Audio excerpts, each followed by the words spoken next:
अस्सलाम biology 9 chapter number 2 solving a biological problem lecture number 2 part 2। हमारा जो topic चल रहा है वो है सॉल्विंग अ बायोलॉजिकल प्रॉब्लम के स्टेप्स हैं कि बायोलॉजिकल प्रॉब्लम को किन किन स्टेप के ज़रिए से हल कर सकते हैं। तो मैंने प्रीवियस लेक्चर में आपको दो स्टेप्स इसके पढ़ाए थे। एक था हमारे पास रिकग्निशन ऑफ बायोलॉजिकल प्रॉब्लम कि बायोलॉजिकल प्रॉब्लम को कैसे पहचानते हैं, और दूसरा था हमारे पास ऑब्जर्वेशन हमने 5 सेंसेस के ज़रिए से की थी। किसी चीज़ को ऑब्ज़र्व करना, मुशाहिदा करना किसी चीज़ का हमारे पास ऑब्जर्वेशन कहलाता था। उसके बाद जो आज हमारा टॉपिक है वो है फार्मूलेशन ऑफ हाइपोथेसिस। हमने इसमें जो ऑब्जर्वेशन की थी उसको हमने बाकायदा तरीके से एक स्टेटमेंट देनी है। अब हमारे पास हाइपोथेसिस का मतलब क्या होता है? हमारे पास हाइपोथेसिस का मतलब है ख्याली बात करना, जिस बात के बारे में हमें कोई श्योरिटी नहीं होती, बस हम ख्याली बात कर लेते हैं।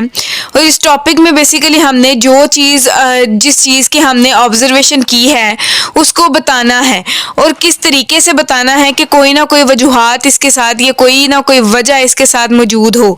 बेसिकली हमारे पास जिस स्टेटमेंट के साथ कोई वजह नहीं होती वो हमारे पास साइंटिफिक नहीं होती, वो साइंटिफिक लॉ के मुताबिक नहीं होती। तो इसलिए ऑब्जर्वेशन के लिए ज़रूरी है कि हम उसमें कोई ना कोई रीज़न रखें, कोई वजह रखें जिसकी बेस पर वो एक बाकायदा तरीके से स्टेटमेंट बन सके। उसके बाद ऑब्जर्वेशन हमारे पास जो इस टॉपिक में हमने पढ़ना है, ऑब्जर्वेशन को लेकर चलना है। हमारे पास बहुत ज़्यादा सी ऑब्जर्वेशन होती हैं जिसको हमने एक स्टेटमेंट बता के, एक ख्याली स्टेटमेंट बतानी है कि हमारे पास वो स्टेटमेंट इस तरीके से थी। कोई श्योरिटी नहीं होती उसमें भी डाउट होता है स्टेटमेंट में। वो हमने बस एक ऑब्जर्वेशन को मद्देनज़र रखते हुए एक स्टेटमेंट बतानी है, और वो स्टेटमेंट में भी गलत हो जाए या में भी ठीक हो जाए इस जो फार्मूलेशन ऑफ हाइपोथेसिस में। सादा लफ्ज़ों में हमारे पास ऑब्जर्वेशन श्योर नहीं होती। इसकी जो स्टेटमेंट है, ऑब्जर्वेशन को एक स्टेटमेंट दी जाती है जो कि हमारे पास टेंटेटिव स्टेटमेंट कहलाती है। हमारे पास टेंटेटिव स्टेटमेंट बेसिकली हमारे पास एक डाउटफुल स्टेटमेंट है जिसमें एक शक मौजूद होता है, शक व शोबा मौजूद होता है, वो श्योरिटी वाली हमारे पास ऑब्जर्वेशन नहीं होती। अब हम इतना पढ़ लेते हैं कि हमने पढ़ा क्या है। Observation do not become scientific observation until they are organized and related to the question।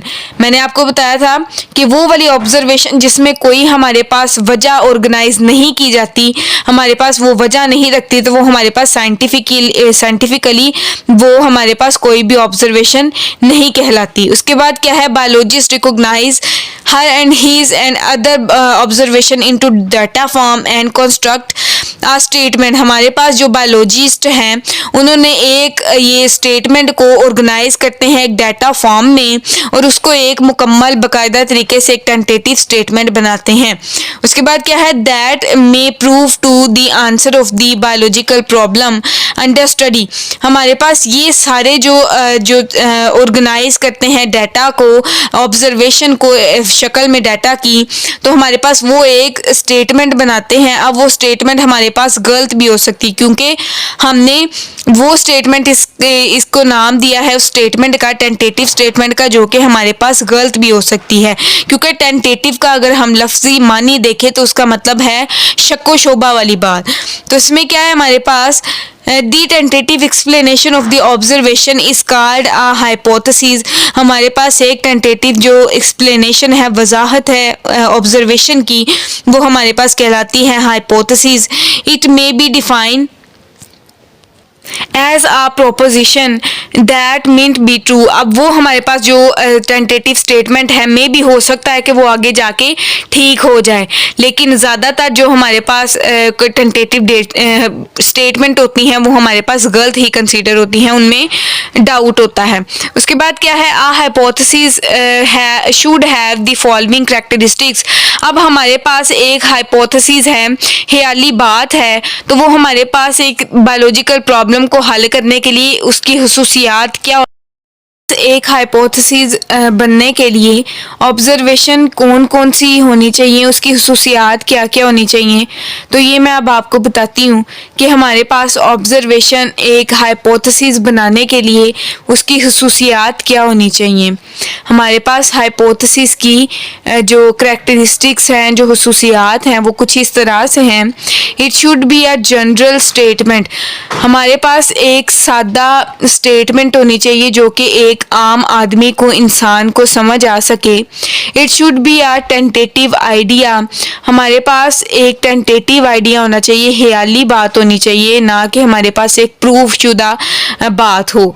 उसके बाद क्या है, it should agree with available observation, वो हमारे पास जो मौजूदा ऑब्जर्वेशन है उसके मुताबिक बात होनी चाहिए। फॉर एग्जांपल कि अगर आप एक बारे में बात कर रहे हैं तो आपका ख्याल भी उसके मुताबिक होना चाहिए जो आप बात कर रहे हैं, कोई इररेलेवेंट बात आपने नहीं करनी।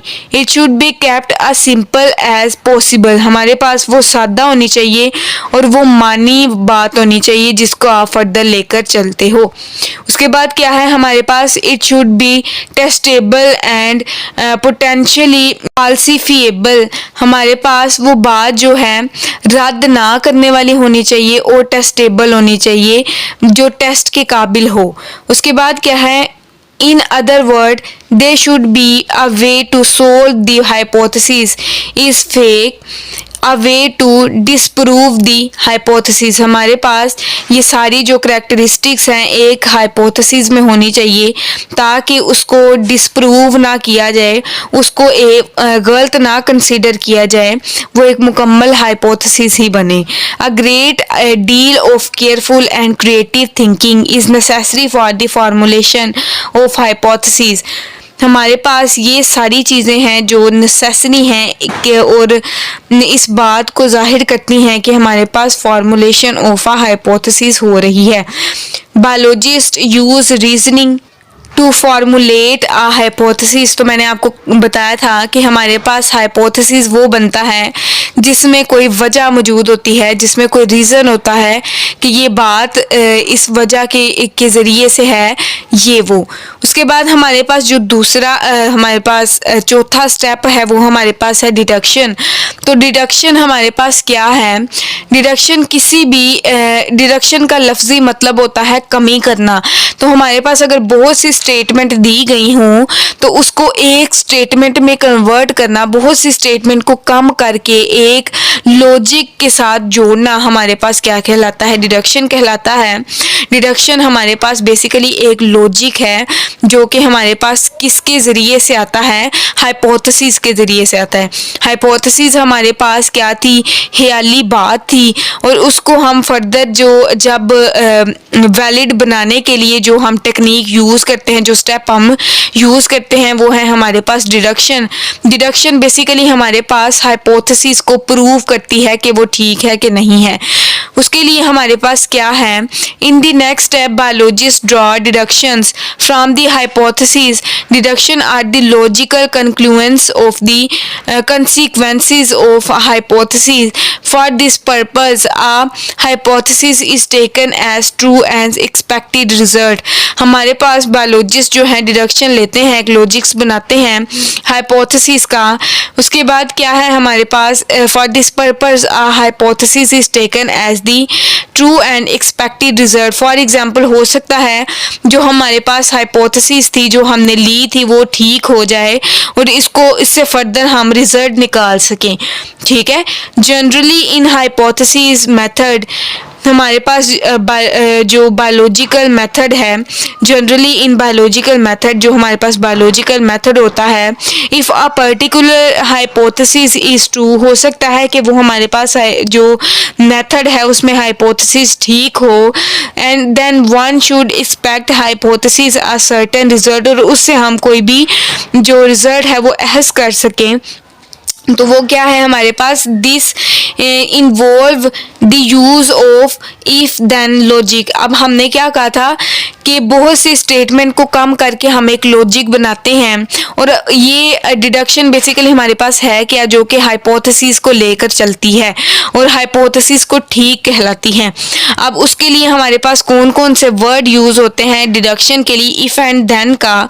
फॉर एग्जाम्पल हमने कहा था Plasmodium is a cause of malaria. Plasmodium हमारे पास वजह बनती है मलेरिया की, लेकिन जब हमने इसको डिडक्शन में कन्वर्ट करना है तो हमारे पास श्योरिटी तो है नहीं ना, सिर्फ हमने एक स्टेटमेंट देनी है कि हमारे पास जो प्लाज्मोडियम है वो मलेरिया की वजह बनता है।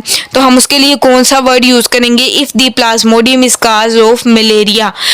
प्लाज्मोडियम हमारे पास एक माइक्रो ऑर्गेनिज्म है जो कि वजह बनता है किसकी, मलेरिया की। तो ये थी हमारे पास 2 स्टेप फर्दर, जिसमें हमारे पास क्या था, फार्मूलेशन ऑफ हाइपोथेसिस, एंड थी हमारे पास डिडक्शन।